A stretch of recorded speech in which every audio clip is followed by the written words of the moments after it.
Un cordial saludo a todos los oyentes de Radio María. Un día más, con la gracia del Señor, proseguimos el comentario del Catecismo de nuestra Madre la Iglesia. Continuamos la explicación del 10º mandamiento. Entramos en un nuevo apartado que habla de los deseos del Espíritu. Vamos a ver, porque uno podría decir, 10º mandamiento, no codiciarás los bienes ajenos. ¿Y por qué nos habla el Catecismo ahora aquí de los deseos del Espíritu? Bueno, por la sencilla razón de que el mandamiento no se limita meramente a hacer una prohibición. No envidies, no tengas celos, no tengas codicias. El mandamiento también quiere educar el corazón, cuáles son los deseos que estamos llamados a tener en nuestro corazón. Por otra parte, es imposible apartar el corazón de donde no debe de estar si al mismo tiempo no se le educa en donde debe de estar. El corazón tiene que ser educado. Por eso tiene este apartado, el 10º mandamiento, sobre los deseos del Espíritu. Vamos pues a abordarlo, es a partir del punto 2541. Dice el primer párrafo: la economía de la ley y de la gracia aparta el corazón de los hombres de la codicia y de la envidia, lo inicia en el deseo del supremo bien, lo instruye en los deseos del Espíritu Santo, que sacia el corazón del hombre. Bueno, la primera expresión, pensando un poco en todos los oyentes, y que también habrá algún oyente que les sorprenda este término, la economía de la ley y de la gracia. Aquí la palabra economía no se refiere a dineros. Lo digo porque me imagino que muchos oyentes tampoco estarán familiarizados con el lenguaje teológico y bueno, esta palabra, la economía de la ley, la economía de la salvación, es una palabra que, digamos, utilizada en el sentido teológico, no tiene nada que ver con la palabra economía, como nosotros la utilizamos. Esta expresión, la economía de la gracia, la economía de la salvación, es como si se dijese la pedagogía de la salvación de Dios, algo así, ¿no? Es como si los caminos de Dios, los caminos de la salvación, eso se refiere a la economía de. Lo digo para que nadie se confunda con esta palabra. Bueno, pues lo que dice, ¿no? La economía de la ley y de la gracia aparta el corazón de los hombres de la codicia y de la envidia y lo inicia en el deseo del supremo bien. Vamos a ver, aquí hay una pedagogía de Dios, una pedagogía, un ir acompañándonos, haciéndonos poco a poco crecer en esa conversión que tenemos. Es posible que el deseo de conversión en nosotros pueda tener un momento puntual, pues como tuvo, por ejemplo, San Ignacio de Loyola, cuando después de haber tenido pues esa herida por bala de cañón en la defensa del castillo de Pamplona, pues es llevado a la casa Torre de Loyola y allí hay un momento de conversión, ¿no? Uno llega allí y se encuentra aquel lugar santo con un letrero que dice: aquí se entregó a Dios Íñigo de Loyola. Bueno, ese es su momento de conversión. Pero eso no quiere decir que en ese momento en el que él se entregase a Dios, ya todos, ¿no?, todas sus luchas internas, toda su necesidad de madurez y de santidad, quedase en ese momento toda ya pues alcanzada. No, en absoluto. Sí, es verdad que era un momento muy importante, porque es el momento de la que su decisión de entregarse a Cristo allí tiene lugar. Pero claro, luego a ver eso poco a poco cómo lo lleva a efecto. En el fondo el proceso de conversión de nuestra vida pues concluye después de esta vida, cuando alcanzamos el cielo. Pero por eso hay una pedagogía de Dios que, aunque estemos convertidos, que aunque nuestro corazón quiere ser de Dios, pues vamos descubriendo poco a poco, ¿no?, que nuestro corazón hay que apartarlo de la codicia y de las envidias y ponerlo, iniciarlo, dice, irlo introduciendo en los deseos de Dios. Por ejemplo, ayer hubo un oyente que, entre las preguntas que hizo, a mí me llamó la atención, que decía: bueno, yo cuando me convertí, hace unos años que tuve un momento de conversión, pues había algunos pecados muy patentes en mi vida, pues que en ese momento rompí con ellos, ¿no? Y me parecía, quizás en aquel momento equivocadamente, como si ya la conversión estuviese culminada, ¿no? Porque yo en aquel momento tenía unas esclavitudes, sí, de pecados de carne, etcétera, y bueno, corté con ya, pero después el Señor le ha ido haciendo descubrir que eso era la punta del iceberg, ¿no?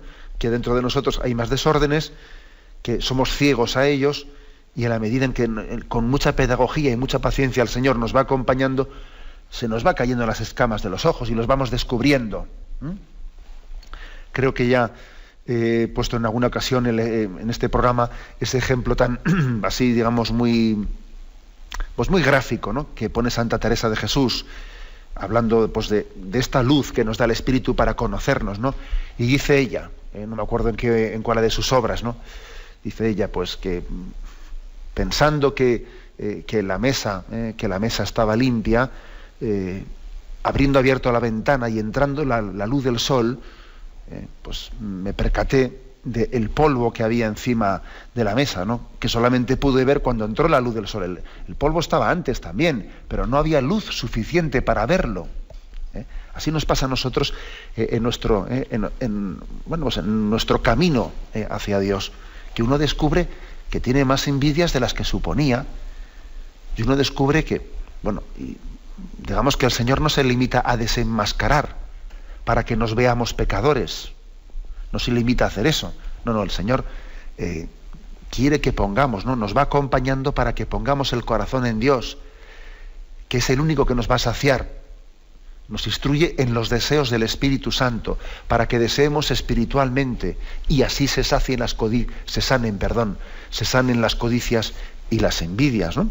Bueno, esto es muy importante, Esto es muy importante porque en el fondo es caer en cuenta de que nuestro proceso de conversión nos lo tenemos que tomar en serio y superar esas concepciones minimalistas o ridículas que hay muchos cristianos dicen, no, si yo soy una buena persona, si yo ni mato ni robo, si yo no sé qué, dice, pero tú no te has dado cuenta que el camino hacia la santidad es un camino el que hay que ser perseverante, hay que ir descubriendo cosas, hay que ir dándose cuenta de que el Señor me va pidiendo que avance en la vida espiritual, O sea, no nos podemos conformar con no ser un asesino. Hay dos puntos de referencia aquí. El 1718, en el que se nos recuerda que tenemos todos, aquí dice, las bienaventuranzas responden al deseo natural de felicidad. Este deseo es de origen divino.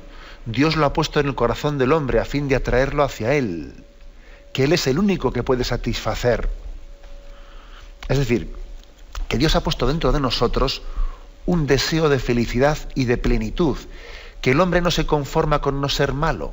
O sea, la meta del hombre no es no hacer cosas malas. No, el hombre ha nacido con un deseo de felicidad, de plenitud, que solamente puede ser satisfecho pues con la meta de la santidad, con la meta de unirse a la voluntad de Dios. Entonces sí, que ese deseo natural del corazón del hombre cuadra perfectamente, ¿no?, con lo que Dios quiere ofrecerle. A veces a nosotros nos parece que el deseo de felicidad que tenemos es irrealizable, ¿no?, porque es querer pero no poder, Es como la cuadratura del círculo, que es imposible que el hombre pues llegue a satisfacer, porque es que es contradictorio. Lo quiero todo, pero luego no soy capaz de alcanzar nada, ¿no? Es como la cuadratura del círculo o la circularidad del cuadrado, O sea, vamos, imposible. No, sí es posible en Cristo. En Cristo, ese deseo de felicidad que tenemos todos, encaja perfectamente con el don del Espíritu Santo y el don de la santidad que Él quiere ofrecernos. Y entonces el hombre alcanza. Bien es verdad que en esta vida, siempre de una manera imperfecta, pero caminando hacia esa plenitud que en la vida del cielo bienaventurada se nos quiere ofrecer, ¿no? Bueno, pues esto es lo que aquí, por eso dice, hay que ir educando los deseos del Espíritu, para que sintamos conforme al Espíritu, para que deseemos conforme a Él, para que aspiremos a lo espiritual, ¿no? Y entonces seremos felices, cuando seamos santos. Sin la santidad no hay felicidad. Esta es la afirmación aquí contundente, como veis, ¿no? Bueno, y esto empalma con lo que afirma aquí el punto 2764, que también se nos remite en él, donde dice, la expresión tradicional oración dominical significa que la oración, perdón que está leyendo otra cosa, es 2764, se nos remite. El sermón de la montaña es doctrina de vida, la oración dominical es plegaria, pero en uno y otra, el Espíritu del Señor da forma nueva a nuestros deseos, esos movimientos interiores que animan nuestra vida. Jesús nos enseña esta vida nueva por medio de sus palabras y nos enseña a pedirla por medio de la oración. A ver, ¿qué quiere decir esto aquí? Pues quiere decir que tú tienes deseo de felicidad. Lo que pasa es que no sabes cómo. Y cuando el Señor nos enseña a rezar, por ejemplo, en el Padre Nuestro, y nos enseña a pedir qué es lo que nos conviene, santificado sea tu nombre, venga a nosotros tu reino, hágase tu voluntad en la tierra como en el cielo, te está educando para que ese deseo de felicidad, de plenitud que tienes, pueda ser alcanzado. Porque el problema que tenemos es que nosotros tenemos, sí, deseo de felicidad, pero no sabemos cómo. Es como si te hubiesen dado pues un coche, pero no te han dado el libro de instrucciones. Y entonces, ¿cómo? Sí, este coche quiere correr, pero ¿cómo corre sin estrellarse? A ver, ¿por qué camino voy? ¿Cómo meto la primera, la segunda, la cuarta y la sexta? O sea, ¿cómo es esto, no? Entonces, el Espíritu me va educando. En Cristo hemos sido educados por el Espíritu Santo, hemos sido educados para que ese deseo de plenitud que tenemos, pues podamos encauzarlo. De manera que crezcamos y no sea un deseo de felicidad que paradójicamente nos lleve al precipicio. Porque curiosamente hay muchas personas que, movidas por ese deseo de felicidad, por no encontrar el camino para realizar esa felicidad, pues lo buscan en cubos de basura. Y buscan la felicidad por caminos autodestructivos. Eso nos puede ocurrir, Luego no basta con tener el motor de querer ser feliz, es que hay que saber buscarlo, conducirlo, un libro de instrucciones, un mapa, por favor, un mapa. ¿Por dónde busco la felicidad, no? Y ese mapa, ese libro de instrucciones, es Jesucristo, que es el camino para llegar al Padre y a la felicidad eterna. Esta es, como veis, ¿no? Pues la introducción. Dice, por eso, en este 10º mandamiento, se habla aquí de educar los deseos del Espíritu. Hay que educarnos, para poder rescatarnos de la codicia, de las envidias y tener nuestros deseos bien orientados. Tenemos un momento de reflexión y continuamos enseguida. Escuchan el programa Catecismo de la Iglesia Católica con Monseñor José Ignacio Munilla.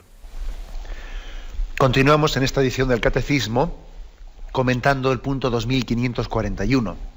Habla de los deseos del Espíritu, de cómo educar pedagógicamente nuestro corazón para rescatarnos de las envidias, de las codicias. Y dice que somos educados, ¿no? Y que somos, dice, apartados de las codicias y de las envidias, instruidos en los deseos del Espíritu Santo. Apartados de una cosa para ser instruidos de la otra. Esta afirmación me viene bien para subrayar una pregunta también interesante, como todas las que hacen los oyentes, ¿no? Pero una pregunta muy interesante que hizo ayer uno cuando planteaba la cuestión de si no insistimos demasiado, si este catecismo o un servidor, etcétera, no se insiste excesivamente en ese término de mortificación, que es una palabra, pues digamos, bastante poco, bastante contracultural, hablar de que hay que mortificarse. Mortificarse viene del morir a la carne, ¿no? Morir a nosotros mismos para nacer en una vida nueva. Hay que morir para vivir. Si el grano de trigo no cae en tierra y muere, no da fruto. Así también el hombre tiene que morir al hombre viejo y nacer al hombre nuevo, a imagen de Cristo Jesús. Todo este lenguaje, especialmente paulino, este lenguaje, pues vamos a reconocer que chirría bastante con una cultura en la que, pues parece que lo que se lleva es dar rienda suelta a nuestro deseo, no negarnos nada, ningún capricho, etcétera, ¿no? Y yo lo que quiero subrayar es el que no tenemos que asustarnos, pues por el hecho de que nuestro lenguaje cristiano sea así tan contracultural. La ascesis y la mística, o sea, la negación y la afirmación, aunque sea un poco una forma simplificada, ¿no? La ascesis y la mística, la mortificación y la vivificación son dos caras de la misma moneda, Luego, no hay que caer en ese engaño de que espiritualidad más negativa, espiritualidad más positiva. No, si no se trata de ser negativo ni positivo, es que todo forma parte de una misma realidad. Aquí cuando dice el catecismo, es que se nos aparta el corazón de la codicia y la envidia para instruirlo en los deseos del Espíritu Santo, es que una cosa está ligada a la otra. Solamente se puede apartar el corazón de las codicias y de las envidias si tenemos deseos espirituales, ¿no? Y para poder tener deseos espirituales hay que haber renunciado a los carnales, a las codicias y a las envidias. Esto pues es bastante sencillo, ¿verdad? Así de entender, pero sin embargo estamos inmersos en una pedagogía que ha hecho como políticamente incorrecto todo lo que es una educación en las tesis, diciendo que eso es represor, que no hay que reprimir los deseos y no sé qué. A mí usted, ya sabemos que la palabra represor, pues nosotros no la vamos a aceptar como nuestro ideal, pero eso que usted le llama represor, pues yo le llamo de otra manera. Hay que sublimar nuestros deseos, y para desear bien hay que también negar aquello que deseamos mal. Lo que deseo mal tiene que ser negado.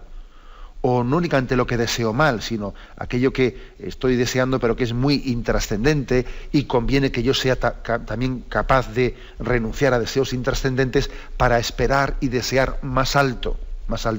Esto no es represor, esto es sublimar nuestros deseos, elevar nuestros deseos. Eso es así la cosa. Bien, por eso aquí insiste en que tenemos que educar nuestros deseos para ser instruidos en los deseos, desear según Dios. Continúa este punto, porque habíamos leído únicamente el primer párrafo. El segundo párrafo dice: el Dios de las promesas puso desde el comienzo al hombre en guardia contra la seducción de lo que desde entonces aparece como bueno para comer, apetecible a la vista y excelente para lograr sabiduría. Es una cita de Génesis 3:6. O sea que cuando se le tentó a Adán y a Eva de que comiesen de aquel árbol de la ciencia del bien y del mal, esa tentación se presentó atrayente. Claro, las tentaciones suelen ser atrayentes, de lo contrario sería bastante difícil caer en ellas, ¿no? Y hay una seducción. La seducción siempre es un engaño.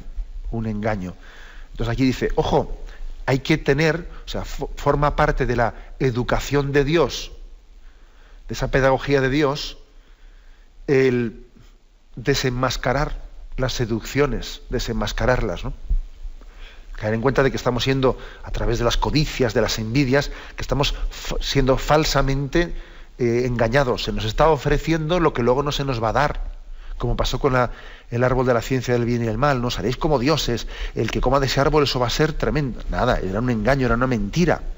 Así ocurre también con las codicias y las envidias, que te están atrayendo para ofrecerte algo que luego no te dan. En toda tentación hay un engaño, una mentira. Y es curioso, es interesante ver cómo describe esa mentira el texto del Génesis 3:6, ¿no?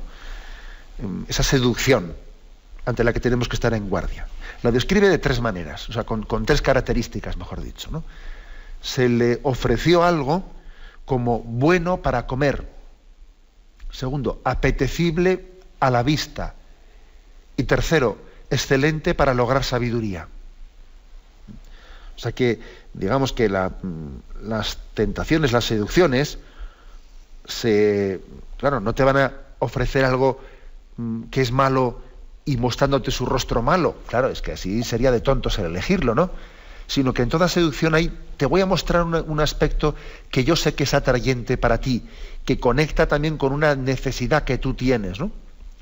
Y es un rostro de atracción que toca tres resortes del ser humano. Tres resortes. Primero dice que era bueno para comer. O sea que también la tentación suele echar mano muchas veces de una necesidad física que tenemos. Hombre, la gula, por ejemplo, echa mano de la necesidad física de comer, de alimentarse, pero claro, luego la saca de quicio. La avaricia echa mano de una necesidad que tenemos de necesitar los bienes materiales, pero claro, luego la saca de quicio. La lujuria también echa mano de esa necesidad fisiológica que tiene el hombre en torno a la sexualidad, pero la saca de quicio, ¿no? O sea, se cuenta con ese resorte. Y es muy típico hoy en día que también nuestra cultura se pretenda justificar en sus pecados o de su vida contraria a la ley natural, afirmando que no, esto es natural, es una necesidad física, ya una necesidad física. Tú has sido tentado bajo el rostro de necesidad física para luego actuar contra la propia ley natural y contra todo. Se ha tomado pie, se te ha engañado bajo ese rostro de necesidad física, ¿no? Es que claro, tengo hambre y aquí voy a comer de este árbol, ¿no?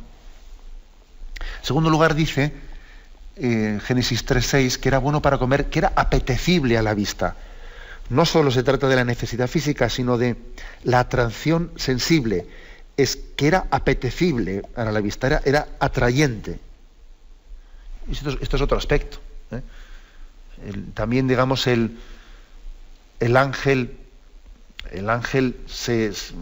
malo se disfraza de ángel de luz para resultar atrayente.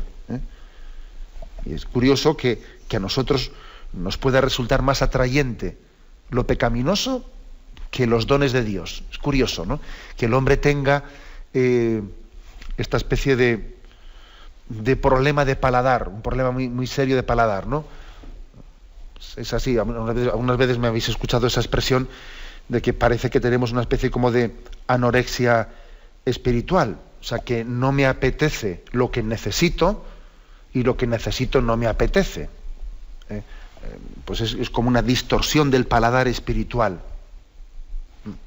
Bueno, me atrae lo que no me conviene y lo que me conviene no me atrae, sino que tengo que yo razonarlo, hacer un esfuerzo para caer en cuenta que esto me viene bien a mí, etcétera, etcétera, ¿no? Sin embargo, mira, lo que no te conviene te atrae. O sea, es curioso esto, ¿no? Ejemplos mil. Por ejemplo, uno sabe que la Eucaristía es buena para él, sabe que la Eucaristía es la vida de su alma. Y bueno, y puede ser que no sienta esa atracción hacia eso que él sabe que es tan bueno para él. Si no coméis mi carne y no bebéis mi sangre, no tenéis vida eterna. Pero fíjate, eso lo sabe a nivel de fe. A nivel sensible no le atrae. Y tiene que hacer un esfuerzo para vencer su falta de atracción. Y sin embargo, lo que le está atrayendo es coger el mando a distancia y hacer ahí zapping, viendo cadenas y viendo no sé qué, a qué horas unos programas de televisión que son una porquería, una telebasura y que le hacen un daño tremendo. Y él sabe que es malo para él, pero curiosamente siente atracción. O sea, es que esta es la realidad de nuestra vida, ¿no? Luego también, pues la tentación, como dice aquí, tiene fuerza en nosotros porque hay una atracción, o sea, nos resulta atrayente o bello aquello que, en función de nuestro pecado personal, que percibe distorsionadamente la realidad, que percibe distorsionadamente las cosas, pues resulta que conecta con nosotros de esa manera y tiene una capacidad de seducción importante. Y en tercer lugar, primero ha dicho, el primer resorte para tentarnos es que era bueno para comer. Segundo, que era apetecible para la vista. Y tercero, que era excelente para lograr sabiduría. O sea, que también existe una aspiración siempre del hombre a conocerlo todo, a saber. Eso también forma parte de nuestra condición humana, el deseo de saber, de conocer. Y también la tentación a veces, como por ejemplo claramente en el pecado original, se disfraza o echa mano de este resorte. Mira, claro, es que eso de ser cristiano y de estar en un misterio de Dios que te supera, yo tengo para ti una especie de receta secreta que te la voy a descubrir a ti, ¿no? Pues imaginaros, por ejemplo, todo lo que supone hoy en día los esoterismos, etcétera, que son una especie como de atajo para intentar, ¿no?, conocer lo oculto, que al hombre le cuesta aceptar que hay misterios que le superan y que él no puede comprender, ¿no? Pero tengo la tentación de ir a donde la pitonisa, a ver si la pitonisa le ha hecho las cartas y no sé qué, y me dice que será de mi vida en el futuro y tal y cual, ¿no? Es la tentación también, ¿no? La tentación de que en ese conocimiento, en esa aspiración a conocer, puedo ser tentado, en vez de confiar en la voluntad de Dios y confiar en la providencia de Dios, pues hecho mano de las pitonisas o lo que sea, que en el fondo es básicamente la misma tentación de Adán y Eva, ¿no?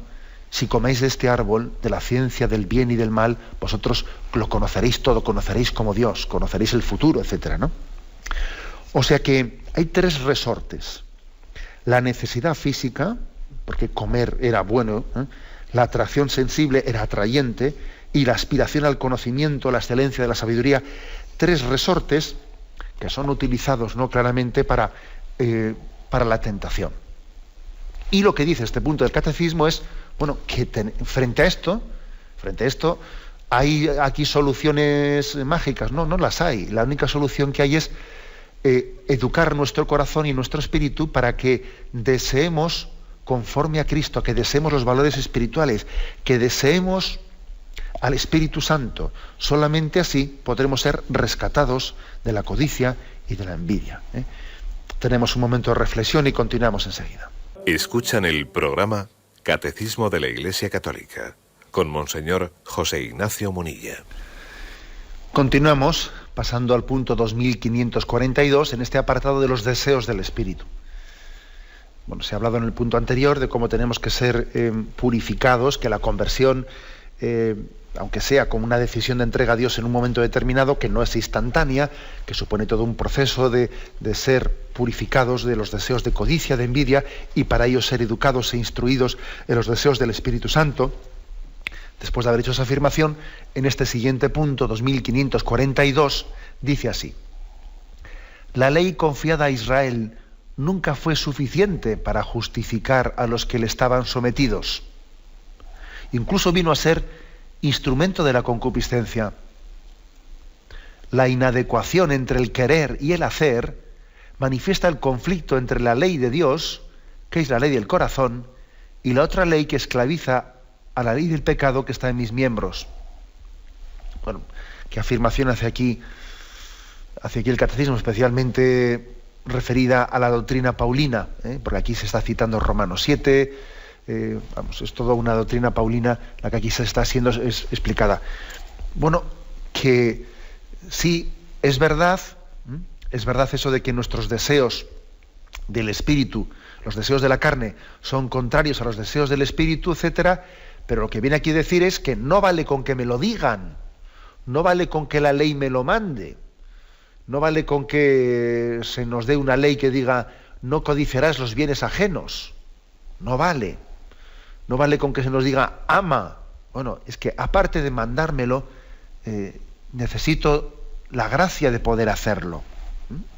Entonces, en el Antiguo Testamento se le había confiado a Israel la ley, pero que no era suficiente para justificarnos, porque estábamos sometidos.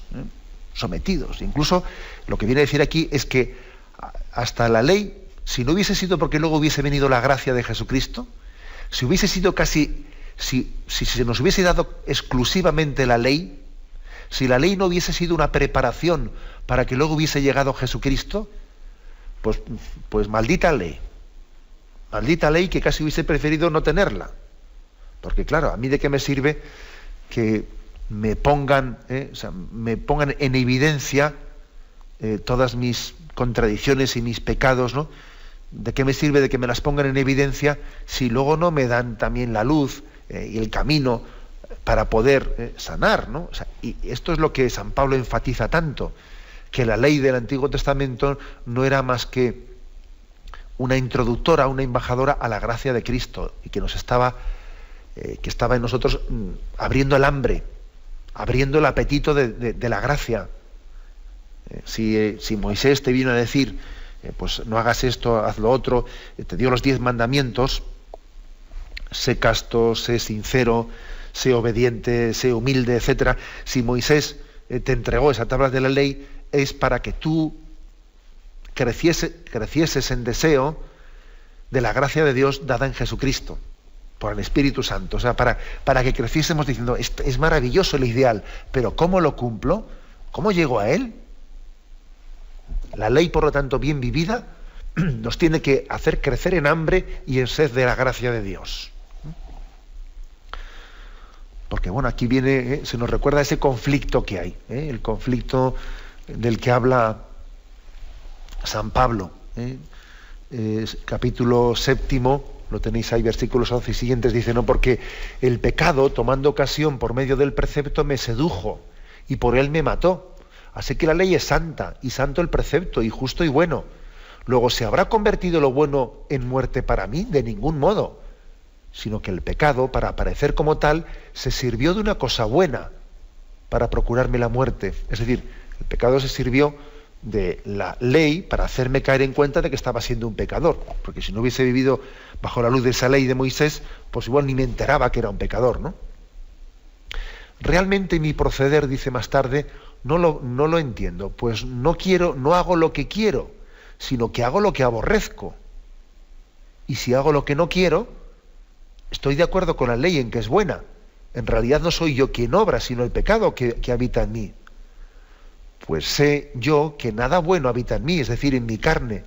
En efecto, querer el bien lo tengo a mi alcance, mas no tengo a mi alcance el realizarlo, puesto que no hago el bien que quiero, sino que obro el mal que no quiero. Y si hago lo que no quiero, no soy yo el quien obra, sino el pecado el que habita en mí.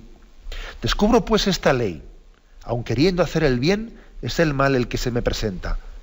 Pues me complazco en la ley de Dios según el hombre interior, pero advierto otra ley en mis miembros que lucha contra la ley de mi razón y me esclaviza la ley del pecado que está en mis miembros. Pobre de mí, desgraciado de mí, ¿quién me librará de este cuerpo que me lleva a la muerte? Y concluye, ¿no?, con esa expresión tan preciosa: gracias sean dadas a Dios por Jesucristo, porque Él me va a liberar, ¿no?, de esta contradicción interior que yo experimento, ¿no?, y que me mete en un callejón sin salida.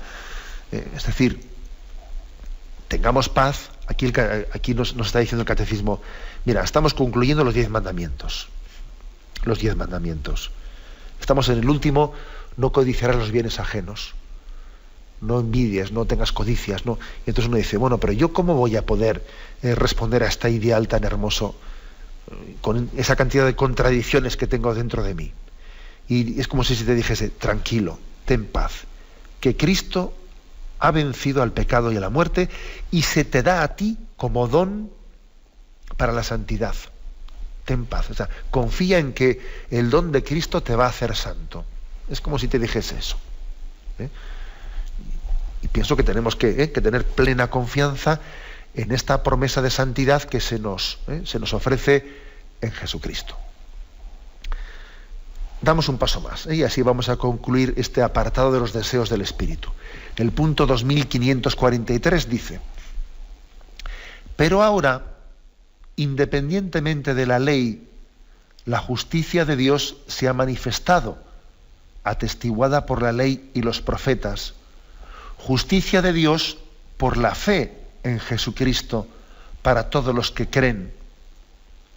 Por eso, los fieles de Cristo han crucificado la carne con sus pasiones y sus apetencias. Son guiados por el Espíritu y siguen los deseos del Espíritu. Es decir, que ha llegado el don de Cristo y ha llegado el momento en el que podemos vivir espiritualmente.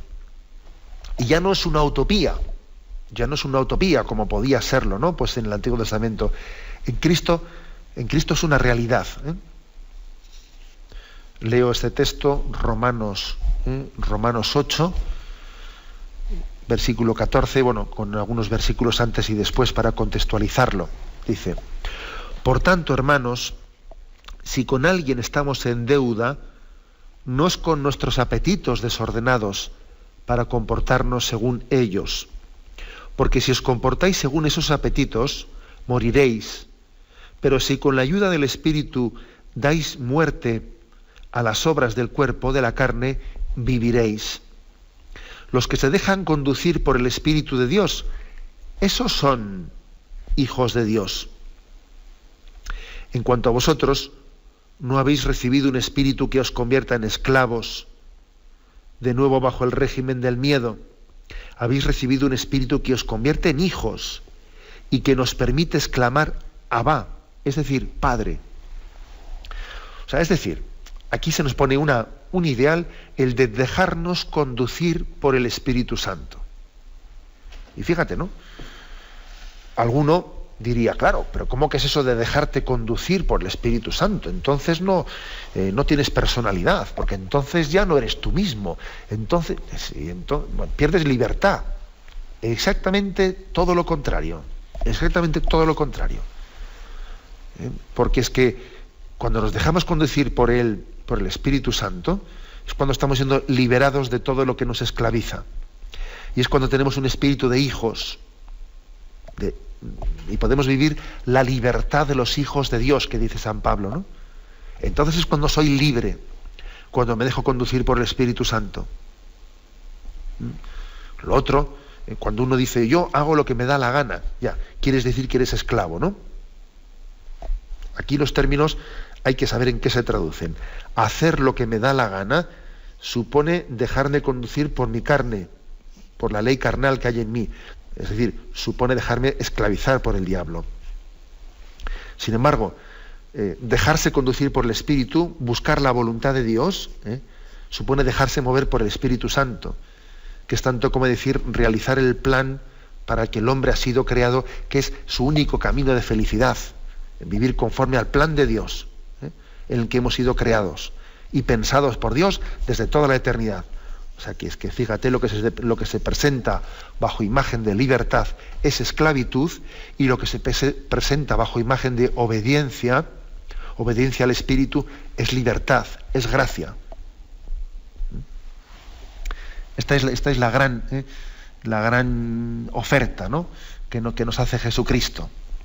Y por eso no tenemos que tenerle miedo a eso que dice aquí Gálatas 5:24, recogido aquí en el Catecismo, que dice: para eso hay que crucificar la carne con sus pasiones y sus apetencias. Y ya está, ¿no? Y voy a lo que he dicho antes. Y esto no es contradictorio con esas expresiones tan positivas de vivir según el Espíritu, dejarnos mover por el Espíritu. No, porque es la cara y la cruz de una misma realidad. Si no crucificamos nuestra carne, no vivimos según el Espíritu. Entonces se está aquí como enseñándonos y queriéndonos educar, ¿no?, en desear espiritualmente. Romanos 8:27, aquí habla de cuáles son los deseos del Espíritu. Los voy a leer. Y siguen los deseos del Espíritu. Asimismo, aunque somos débiles, el Espíritu viene en nuestra ayuda. Aunque no sabemos lo que nos conviene pedir, el Espíritu intercede por nosotros de manera misteriosa. Y Dios, que sondea lo más profundo del ser, conoce cuál es el sentir de ese Espíritu que intercede por los creyentes de acuerdo con su divina voluntad. Estamos seguros, además, que todo colabora al bien de los que aman a Dios. Es decir, es como si se dijese: mira, Dios conoce lo que estás deseando, que a veces no suele ser lo mismo que lo que estoy pidiendo, porque uno sabe que desea felicidad, y lo que ocurre es que no identifica esos deseos de felicidad que tengo en que se concretan. Igual está pidiendo, eso lo sabe muy bien una madre, que una madre sabe que un hijo puede pedir algo para satisfacer un deseo que tiene, pero lo está pidiendo equivocadamente, ¿no? Y la madre le dice: mira, eso que estás pidiendo no te viene bien, o sea, no es adecuado para el deseo que tienes de felicidad. Bueno, pues lo mismo, el Espíritu Santo educa nuestros deseos, ¿no? Y a veces, bueno, pues en esa educación de los deseos se sufre, porque, bueno, pues que usted me ha dado lo que yo no pedía. No, te he dado lo que necesitabas para ser feliz. Y ahora hace falta que en la educación de tus deseos tú llegues a caer en cuenta de que ese don de Dios respondía a tu deseo de felicidad, ¿no? Bueno, y los dones de Dios tienen que ser después acompañados de mi sensibilidad, o sea, de la educación de mi sensibilidad, de yo sentir conforme a Dios. No solo obedecer a Dios porque me lo ha mandado, no, sino de saber que es bueno, que es sabroso, que la voluntad de Dios es gozosa, sabrosa. Mientras que no llegue a confluir nuestro paladar con la voluntad de Dios, hay trabajo, ¿no? El ideal no solo es obedecer a Dios, el ideal es que nos resulte gustoso obedecer a Dios, que nuestro paladar coincida con la voluntad de Dios. Solamente entonces, solamente cuando se ha producido esto, ¿no?, que nuestro gusto personal coincide, ¿no?, con la voluntad de Dios, cuando ocurre eso, entonces podemos decir que ese trabajo de pedagogía y de educación de los deseos conforme al Espíritu Santo ya se ha alcanzado su meta o está en camino de alcanzarla, ¿no? Mientras tanto tenemos que seguir esa batalla interior en la que somos educados conforme a los deseos del Espíritu, que de esto es, ¿no?, de lo que quería hablar el Catecismo en este día. Lo dejamos aquí, damos paso a la intervención de los oyentes. Podéis llamar para formular vuestras preguntas al teléfono 917-107-700. 917-107-700. Escuchan el programa Catecismo de la Iglesia Católica, con Monseñor José Ignacio Munilla. Sí, buenos días, ¿con quién hablamos? Sí, buenos días. Mire, habla con David de Málaga y lo primero que le quería agradecer es su programa, porque llevo 7 años aquí de 8 a 9 todos los días en los atascos de tráfico y contando las horas que pierdo en mi vida y durante este mes o mes y medio que le llevo oyendo, pues creo que ha sido beneficioso para mí. Mire, yo he estado en la manifestación contra el aborto este pasado domingo.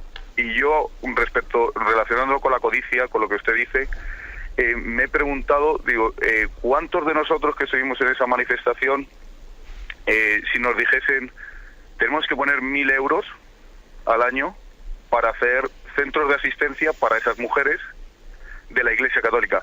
Que yo creo que carecemos absolutamente de ningún centro. Dependemos de la buena voluntad de si nos cae alguien al lado que pueda ayudar a una persona que está en aborto, una persona en trámites de separación también, que lo relaciona con lo mismo. El teléfono de maltrato funciona y las clínicas abortivas 24 horas diarias, y nosotros como Iglesia funcionamos, por ejemplo, para problemas de pareja, de 9 a 2 y de 5 a 7, cerramos en Navidad, que es una época también crítica, etcétera. Entonces, nosotros nos hemos preguntado cuánto daríamos por cada una de las vidas de esas que decimos que el aborto está matando. Le agradezco que me haya dado la oportunidad para intervenir. Sí, gracias a usted. Bueno, pues es una pregunta que nos tiene que cuestionar, porque es verdad que la batalla por la cultura de la vida no se puede realizar si no es globalmente. Sería absurdo que uno dijese, a ver, la batalla por la cultura de la vida, vamos a luchar contra el aborto. Sí, claro, pero al mismo tiempo yo tengo un montón de frentes abiertos, ¿no? Yo, si quiero formar parte de la cultura de la vida, por ejemplo, pues tengo que alegrarme de que existan los demás, por ejemplo, ¿no? O sea, yo tengo que gozar, no puede ser un tío antipático que no soporta y no tiene paciencia con los demás, que parece que cuando trata con los demás se irrita y es como si dijese, ¿por qué no te mueres ya? Entonces, ¿cómo estoy en contra del aborto y al mismo tiempo tengo esta contradicción? O sea, luchar por la cultura de la vida exige coherencia en muchos frentes. Y, por ejemplo, también en el frente, o en este aspecto importante al que ha hecho referencia el oyente. Claro, y también esto, la cultura de la vida, tiene que ser sostenida, tiene que ser sustentada. Y hay que ofrecer alternativas, pues de apoyo a las madres. Bueno, y existen iniciativas ya, ¿no? Existen iniciativas católicas y, bueno, no todas son católicas, pero una buena parte están sustentadas desde la Iglesia, pues para apoyar a las madres que tienen riesgo de abortar, etcétera. Entonces dice el oyente, ¿y estaríamos todos dispuestos a rascarnos el bolsillo para que eso sea así, además de gritar no al aborto? Pues una buena pregunta. una buena pregunta, ¿no? Porque es posible que en un momento determinado se toque también a la puerta de nuestra vida, de nuestra casa, de nuestra conciencia, y en un proyecto determinado sobre este aspecto, y entonces uno dice, bueno, pero yo no he gritado en contra del aborto, pues ahora tendré que ser coherente en dar alternativas, ¿no? Porque no vale decir no a esto, hay que ofrecer alternativas reales, ¿no? Para ayudar a quien quiere responder positivamente y acoger el don de la vida. Adelante, damos paso a un siguiente oyente. Buenos días. Hola, buenos días. Sí, buenos días. Le escuchamos, adelante. Me parece que tiene usted un poco alta la radio, bájela por favor y le escuchamos. Hola. Sí, le escuchamos. Mire, buenos días. Buenos días. Yo quería decirle que estaba muy de acuerdo con usted en lo de sobre lo del Espíritu Santo. Pues yo he vivido en mis carnes sobre hace 1 año y medio esa experiencia, sobre todo con mi hijo, porque quiso ingresar en el Seminario Menor de Córdoba, en San Pelagio, y bueno, yo al principio fui muy reticente a que él ingresara, pero me dejé llevar por el Espíritu Santo en esa experiencia tan gozosa y tan verdadera, de no ser egoísta conmigo misma y con mi hijo, precisamente porque vi que realmente él era el que quería ser él mismo y ser consecuente con su vocación y con él, que era lo más grande, que con 12 años él sentía algo muy especial hacia Dios, hacia la Virgen María y hacia lo más grande que él, es que no sé cómo explicarlo. De acuerdo, pues gracias por su... Es algo muy especial. De acuerdo, muchísimas gracias. Me sirve un poco la llamada del oyente para decirles a todos que ya se han dado cuenta que a veces cuando no se baja la radio y se interviene en directo se distorsiona, y es bueno que cuando ustedes llamen apaguen la radio, si no es difícil entenderse. Bien, pero la intervención del oyente es interesante, porque ella, esa batalla, esa lucha interior que tuvo su hijo, la ha visto claramente reflejada en las explicaciones que hoy hemos dado aquí sobre no ser codicioso, sino desear conforme al Espíritu de Dios, porque ella se ha visto reflejada. Porque ha dicho, bueno, yo aquí he tenido una batalla entre un amor carnal, entre un amor posesivo, que quiere al hijo, pero lo quiere ligado para mí, para mi amor propio, ¿no? Porque lo quiero para mí, ¿no? Como poseerlo, ¿no? Una batalla entre ese amor carnal y ese amar conforme a Dios. Querer, pero querer lo mejor para alguien, quererle conforme al designio de Dios, ¿no? Y eso supone una batalla interior. Y eso también es algo de codicia, es codiciar las cosas conforme a mi plan y a mi forma. Y eso únicamente puede ser sanado cuando nos convencemos y confiamos en que Dios quiere mejor que yo quiero. Dios quiere mejor. Yo confío más en los caminos de Dios que en los míos. Confío más, ¿no? Yo tengo una especie de sentido posesivo en el que me equivoco totalmente, y me dejo sanar en mis deseos por el Espíritu y confío en Dios y sé que Dios le quiere más que yo. Bueno, es una aplicación práctica y concreta también del principio que hemos explicado. Adelante, damos paso a un siguiente oyente. Buenos días. Hola, padre, buenos días. Sí, buenos días, adelante. Mire, yo le llamaba, hacía referencia en el tema de la envidia de estos días, donde veo que usted ha hecho mucho hincapié en la persona que siente la envidia, pero no mucho en la persona envidiada, que sufre muchísimo, que parece que tiene que ir por la vida o con ciertas personas un poco de puntillas para que no se fijen en ella, y entonces pues sufre muchísimo, ¿no? Yo hablo por experiencia propia, y más cuando es en la familia, entre hermanos. Entonces ahí me gustaría, por favor, que nos dijera algo al respecto. Pues tiene usted razón, no me había fijado yo en ese aspecto, y es interesante lo que usted está diciendo, ¿no? ¿Qué consejos se le podrían dar a una persona que él percibe claramente que está siendo objeto de una envidia muy patente, ¿no?, por parte de otras personas, y que, a ver, ¿cómo debería de proceder yo, no? Hombre, a mí me parece que sí que se puede ayudar, ¿no? Dice, esta persona la veo que está llena de celos y que está llena de envidias. ¿Cómo procedo? Pues proceder con discreción, no ufanándose, ¿no? O sea, no haciendo exhibición, sino más bien ocultando con discreción en la medida de la prudencia, ocultando aquellos dones de los que la otra persona veo que tiene envidia. Tiene envidia. Si yo, por ejemplo, veo que tiene envidia esa persona de unas determinadas cualidades o lo que sea, yo no voy a hacer una exhibición de ellas porque veo que todavía le suscitan más celos, le suscitan más envidia. Siendo cariñoso, también a veces teniendo una confianza con esa persona en la que no tengamos reparo en mostrarle nuestra debilidad. Porque claro, cuando a una persona le muestra su debilidad a la otra, dice, pues ya es más difícil seguirle teniendo envidia, ¿no? Dice, mira, aquí ando yo con mis dificultades y mis problemas y esto y lo otro, tal. Y tú te das cuenta que al mostrarle ese rostro débil tuyo, la otra persona, pues si tenía ciertos celos y envidias hacia ti, pues hombre, se le deshacen un poco, ¿no? Se le deshacen porque ve que aquí todos somos de carne y hueso. O sea, siempre detrás de la envidia hay una imagen un tanto distorsionada de la otra persona. Luego es bueno, para vencer la envidia de la otra persona, mostrarle nuestro rostro real, también débil, ¿no? No ir únicamente por ahí mostrando nuestro rostro, el bueno, el lado bueno, el rostro de vencedor, y ocultando nuestras debilidades. Tampoco estoy diciendo que vayamos a ir por ahí contando con una falta de pudor todas nuestras debilidades, pero sí puede ser bueno, haciendo un juicio de discernimiento, que a esta persona concreta, que yo la veo que está llena de celos y de problemas, le haga entender que aquí todos tenemos problemas, que aquí el que no es cojo es manco, el que no es tuerto y el que no es un poco sordo, porque todos estamos, ¿no? O sea, nadie hay perfecto en esta vida, sino solo Dios. Y no tenemos que envidiarnos unos a otros, ¿no?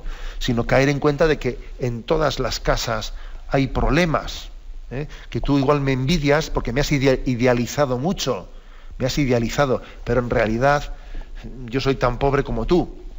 Este tipo de actitud ayuda a superar las envidias.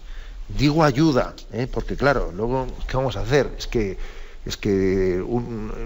al fin y al cabo la envidia, el que tiene que controlarla es el envidioso. El otro, el que es objeto de la envidia, puede ayudar o puede echar más leña al fuego. Pero claro, la llave la tiene, para que la envidia sea controlada, la tiene el envidioso. Bien, lo dejamos aquí. Me despido con la bendición de Dios Todopoderoso, Padre, Hijo y Espíritu Santo. Alabado sea Jesucristo.